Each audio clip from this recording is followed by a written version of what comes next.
Hi everybody,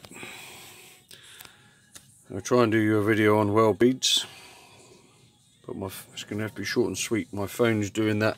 I've had it for 2 years and keeps saying my memory's full up. Right, so my Tamiya epoxy putty turned up. A small 25 gram packet. As you can see there, you get it in 2 parts.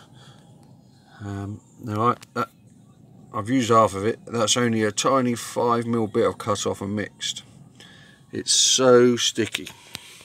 Well, when I say it's sticky, it sticks to your tools and your fingers like the proverbial to a blanket. But trying to stick to the model sometimes it's not so easy. So if you watch the night shift guy, he rolls out. Let me point this. He rolls out these little sausages of putty, and you put them on.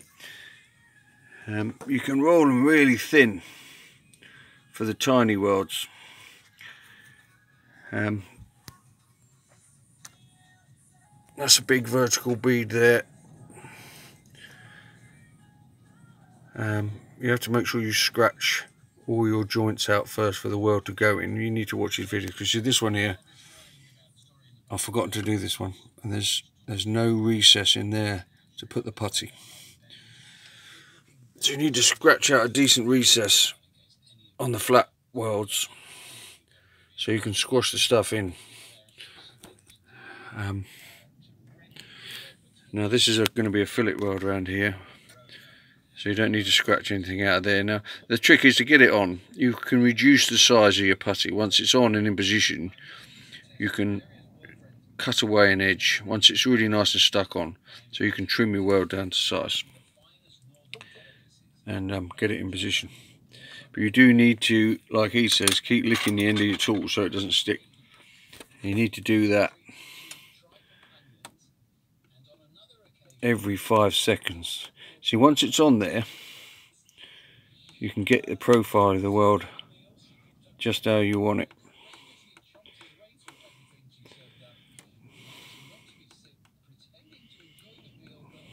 Now I'm up in my loft. It's quite cold, so it's got quite a good working time. If you're in a warm environment, I would say you've probably got half an hour, so you don't want to mix up too much. And so what I do is I get that on there, I pull the top down, push the bottom in, and then I trim off what I don't want, and then I go around and put the pattern on. I don't want to talk too long, but if you're doing a vertical weld, because I used to be a welder in the army, you have this crisscross pattern, because you're working for, you do like a Christmas tree shape with a welding rod. So as you go up, it's cooling, and then you do your line across and you go all the way up. Now to do a massive weld like that with the edge preparation, that's all day, and you have to use these special armored rods, because armor plate is different to welding normal steel.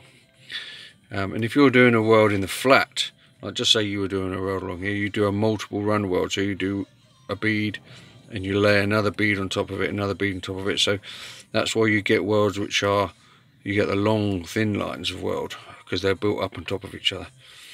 But more often than not, they'll try and move the tank, turret or something like that into the position, so you're doing a downhand weld, because vertical welding is really hard.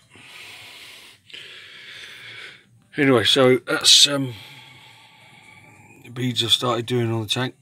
It makes loads of difference. It's really good. The trouble with this tank, because it's pre-painted, I've got to match all these colours in, painting all the welds now.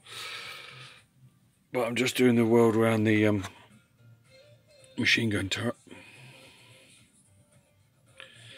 Okay, I'm gonna shoot off. Keep it short. So that's part 1 of the weld bead video. Woohoo! See you later, bye.